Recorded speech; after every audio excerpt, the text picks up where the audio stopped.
مثلا الأزرق ستيلو بلو عليك أن تأخذ قلمين، إذا متى توقف الواحد تستطيع أن تواصل القلم الثاني. كذلك أيضا الأقلام مثلا الأقلام الأخضر وما إلى ذلك. فكل أداة عليك أن تأخذها مثلا حبتين أو أداتين، حتى إذا تعطل أو توقف واحد تستطيع أن استبداله بالأداة الثانية. نقطة 4، أرجو أن يحاول كل طالب أن يحل على de 15 heures dont tels sont les principaux faits. En ce qui concerne l'éducation, bac session 2016-2017, début des épreuves de baccalauréat. Et puis en France, élection législative, les Français élisent leurs députés. Comme à chaque année, à la même période, les épreuves écrites du baccalauréat ont démarré ce matin dès 8 heures. 8 centres ont été créés pour accueillir tous les élèves de la République, soit 8070 candidats.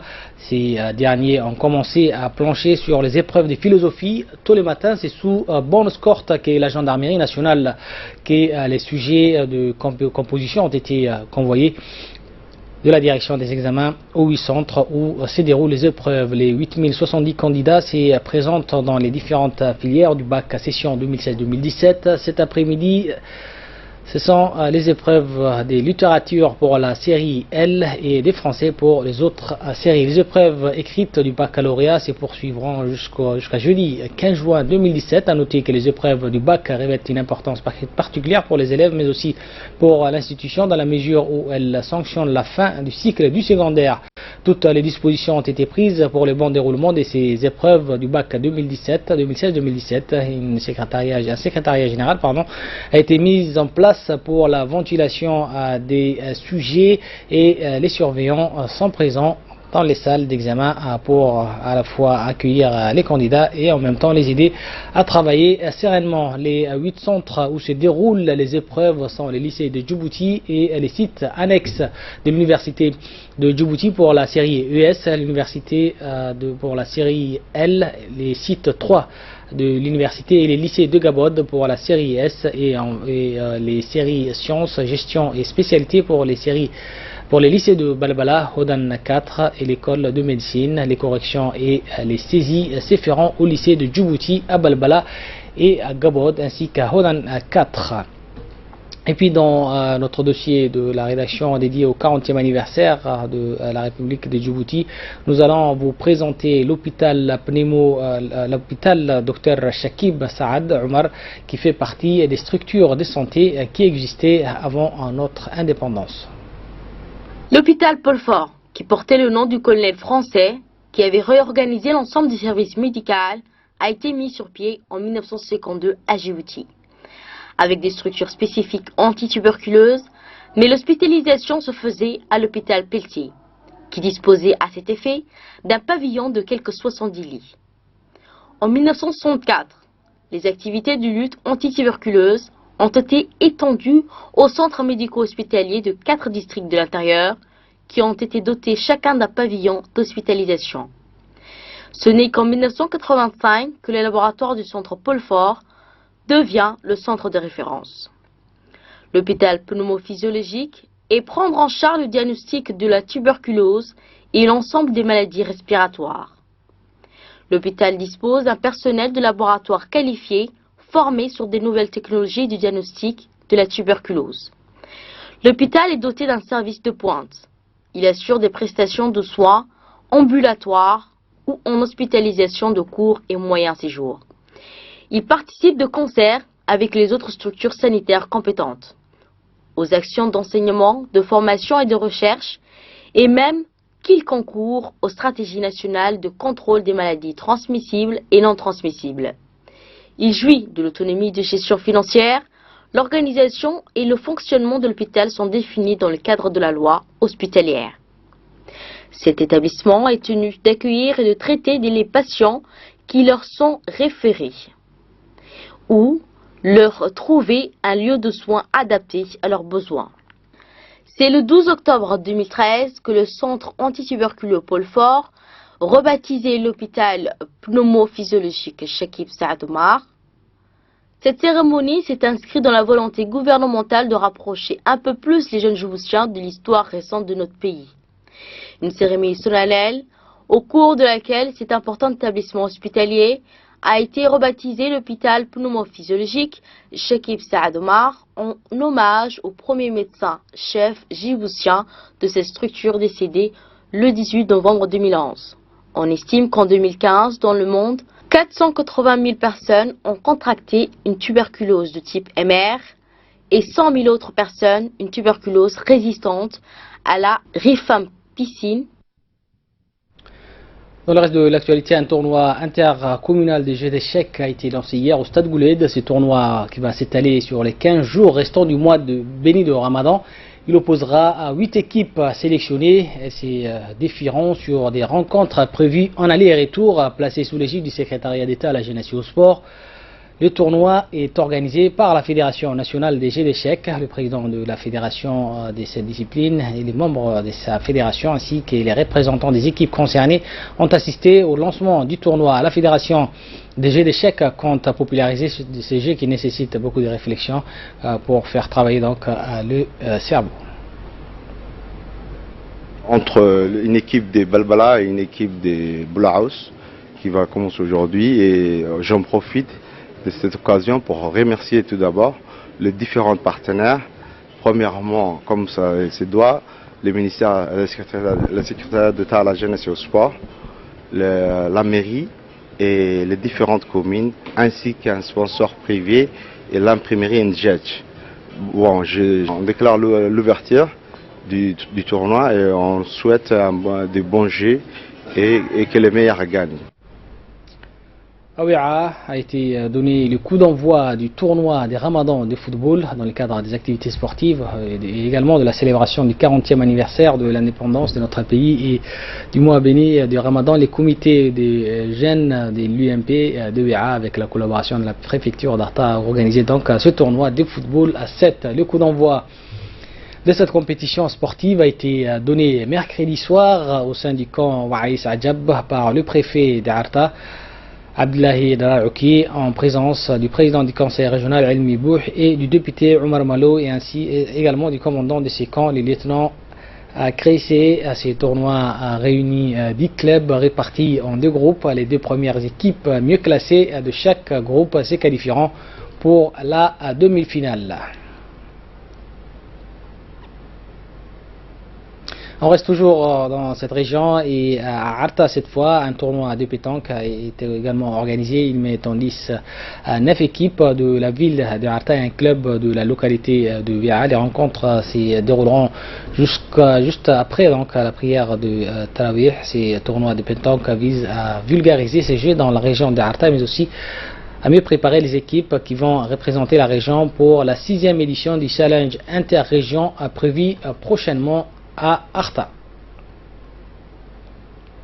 Le préfet de la région de Arta, Abdullahi Darar Oukié, s'est félicité de l'organisation de ces tournois et a souhaité que plus d'animation se déroule dans la ville, la pétanque étant un jeu donc des loisirs accessibles à tous, a-t-il dit, donc appeler toutes les équipes à faire preuve de fair play et donc faire en sorte que la pétanque soit un jeu populaire dans sa région. Et un avis de recherche, c'est Zakaria Ismail Bouh, qui vous voyez sur cette image, qui est né en 1993, qui est recherché depuis 3 jours par sa famille. Toute personne susceptible de donner la moindre information sur lui est priée de contacter le 77 77 79 04. Je répète le numéro 77 77 79 04.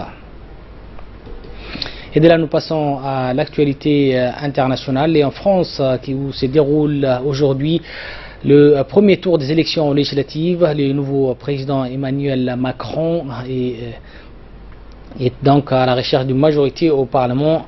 À midi, heure française, le taux de participation était de 19,4. Il est en baisse donc par rapport à 2012. Ce dimanche, c'est donc au tour des métropolitains de se rendre aux urnes pour élire les 577 députés qui les représenteront à l'Assemblée nationale, les Français de la Nouvelle-Calédonie, de la Réunion, des Wallis et Fatuma, ainsi que la Mayotte votent aussi ce dimanche. Au total, plus de 47 millions d'électeurs sont appelés à élire leurs députés parmi 7 877 candidats âgés en moyenne de 48 ans et demi, dont un peu plus de 42% sont des femmes. Le premier résultat sera donc connu à partir de 20h en métropole. À partir de 20h, et en métropole, les bureaux de vote ouvriront dimanche à 8h. Et en ce qui concerne le Nigeria, la ville de Maiduguri au Nigeria est dans la peur après une série d'attaques menées par les insurgés de Boko Haram mercredi dernier. Maiduguri est au centre de la lutte de 8 ans contre Boko Haram qui tente d'installer un califat islamique au nord-est. Des attaques qui ont fait plus de 20 000 morts et 2,7 millions de déplacés depuis 2009, dans ce qui constitue l'une des plus grandes urgences humanitaires dans le monde, selon donc les agences humanitaires. Et les témoins de ces raids se sont concrétisés par des explosions et des tirs à l'arme lourde pendant au moins 45 minutes dans la banlieue sud-est et sud-ouest de la ville. On marque pause et on se retrouve pour les focus.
Décodeur des bouquets Canal+ à 3500 francs. À ce prix-là, vos programmes préférés vont s'installer chez vous pour longtemps.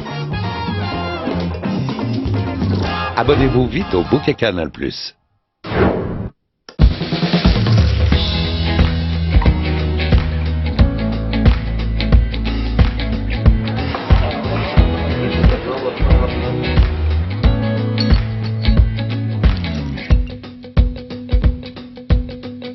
Savourer le monde.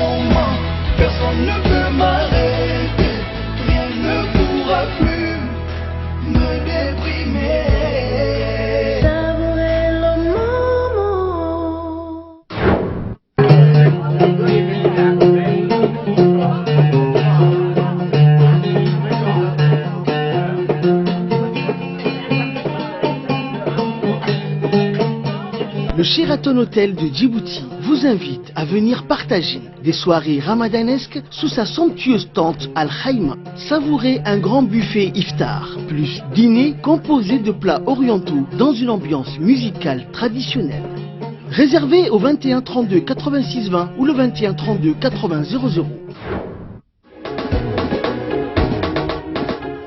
TJM SARL Compagnie est une usine qui produit des tomates concentrées à Djibouti. Vous trouverez à la compagnie TJM les tomates Mariama à 70 grammes, les tomates Alvima à 70 grammes et les tomates Safi à 50 grammes. Ce sont des produits naturels, de bonne qualité et à des prix abordables. Les recettes préparées avec ces tomates sont si riches et savoureuses. Les tomates Mariama, Alvima et Safi sont des plats délicieux. Pour plus d'informations, veuillez contacter le 21 35 77 14.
Agathe vient de nous rejoindre pour ces focus où on va parler sport et athlétisme, et notamment Usain Bolt qui va donc se retirer de cette discipline, et c'est avec une belle victoire qu'il a fait cette annonce au Jamaïque.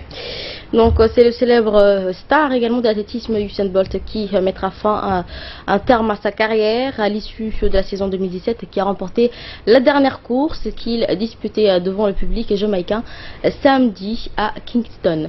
Donc le champion olympique s'est imposé sur sa distance de prédilection avec un chrono relativement modeste de 10 secondes et de 3 centièmes, loin de son record du monde de 9 minutes 59 secondes. Il a devancé ses compatriotes.